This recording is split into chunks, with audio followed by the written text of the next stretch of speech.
Democracy Now! I'm Amy Goodman. As we conclude our interview with NSA whistleblower Edward Snowden, who's just published his memoir, Permanent Record, Juan Gonzalez and I spoke to him last week and asked him to describe how he arrived in Moscow, where he now lives. Ultimately, it's a question of, as the U.S. government continues to apply pressure, where do you go? The Chinese government is probably unlikely to intervene. They don't want any part of this. The Hong Kong government, as we just described, is not exactly a beacon of human rights.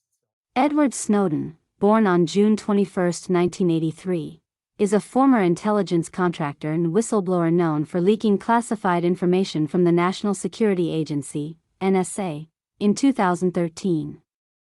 His actions exposed global surveillance programs, leading to a significant public debate about privacy, security, and government surveillance. Edward Joseph Snowden was born in Elizabeth City, North Carolina, United States.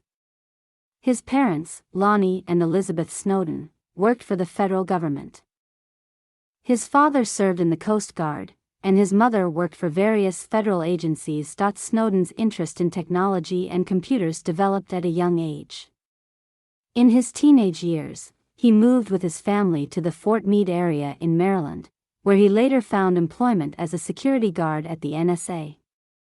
In 2004, Snowden enlisted in the United States Army, intending to join the Special Forces. However, a training injury led to his discharge from the military.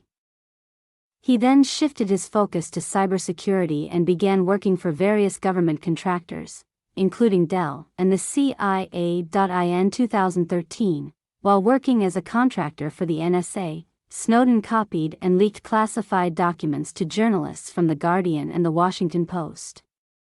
These documents revealed the existence of global surveillance programs, such as PRISM, which involved the mass collection of Internet communications data. After leaking the classified information, Snowden left the United States and traveled to Hong Kong. In Hong Kong, he revealed his identity as the whistleblower through interviews with The Guardian's Glenn Greenwald and filmmaker Laura Poitras. The disclosures caused an international uproar and sparked debates about government surveillance, privacy rights, and whistleblowing. To avoid extradition to the United States, Snowden sought asylum in several countries. After spending over a month in the transit zone of Moscow's Sheremetyevo International Airport, he was granted temporary asylum in Russia in August 2013. In 2020, his temporary asylum was extended until 2025. Since his exile in Russia, Snowden has continued to be an advocate for privacy rights and civil liberties.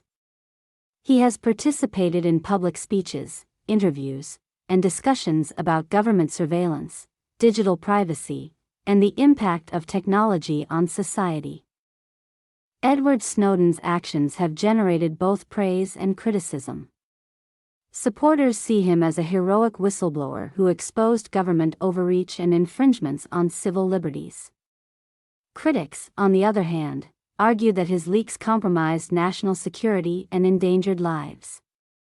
Regardless of one's perspective on his actions, Edward Snowden's disclosures have had a profound impact on the public's understanding of surveillance and privacy in the digital age. His case has raised important questions about the balance between national security and individual privacy, sparking ongoing debates and reforms in many countries. Whether Edward Snowden is a traitor, as House Speaker John Boehner called him, or a whistleblower trying to prevent his country's descent into turnkey tyranny, as he claimed in an interview, is simultaneously a legal and a moral question, and the answers may not overlap in this case, legal experts say. The bottom line, the former NSA contractor, who disclosed details of top-secret U.S. surveillance operations, could achieve the moral status of a whistleblower and still serve many years in prison, the experts say, primarily because there are no whistleblower protections for publicly divulging classified information.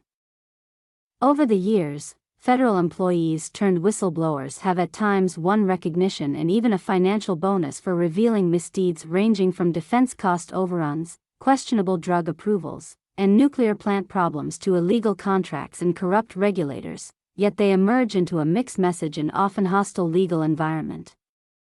On the one hand, a half-century-old congressional code of ethics requires those working for the government to expose corruption wherever discovered.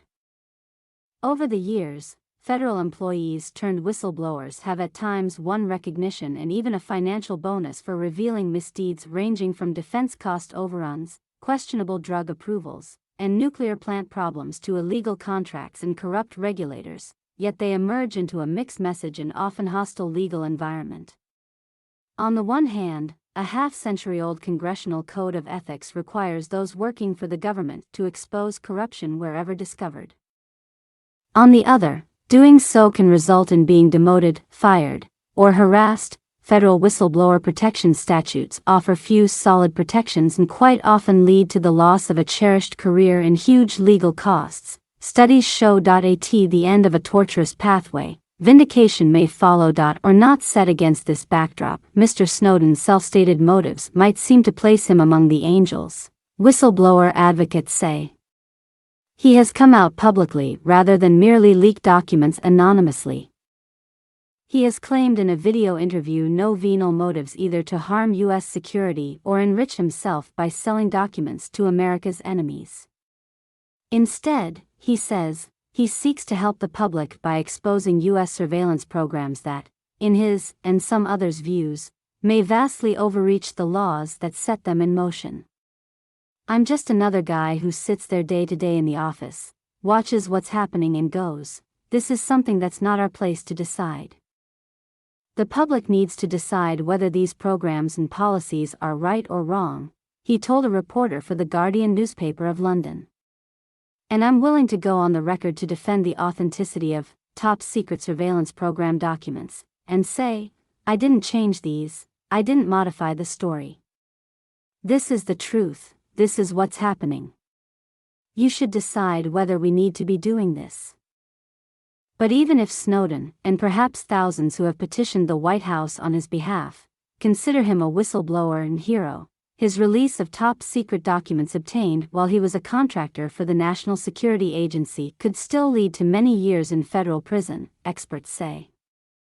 Snowden may meet the moral definition of a whistleblower, and he could still fall well short of the legal definition and end up in court, not unlike Daniel Ellsberg, who leaked the Pentagon Papers, a top-secret study of U.S. decision-making in the Vietnam War, even sympathetic legal experts say. What he has revealed evidences illegality of the highest order with a number of federal laws being blatantly violated, she says. Neither the Patriot Act or the Foreign Intelligence Surveillance Act allows blanket dragnet surveillance of communications between Americans suspected of doing nothing wrong.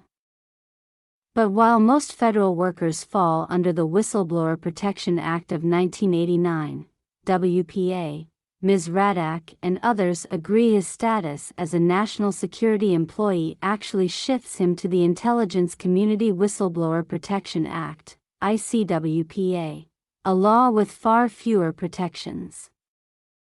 Regardless of one's perspective on his actions, Edward Snowden's disclosures have had a profound impact on the public's understanding of surveillance and privacy in the digital age. His case has raised important questions about the balance between national security and individual privacy, sparking ongoing debates and reforms in many countries.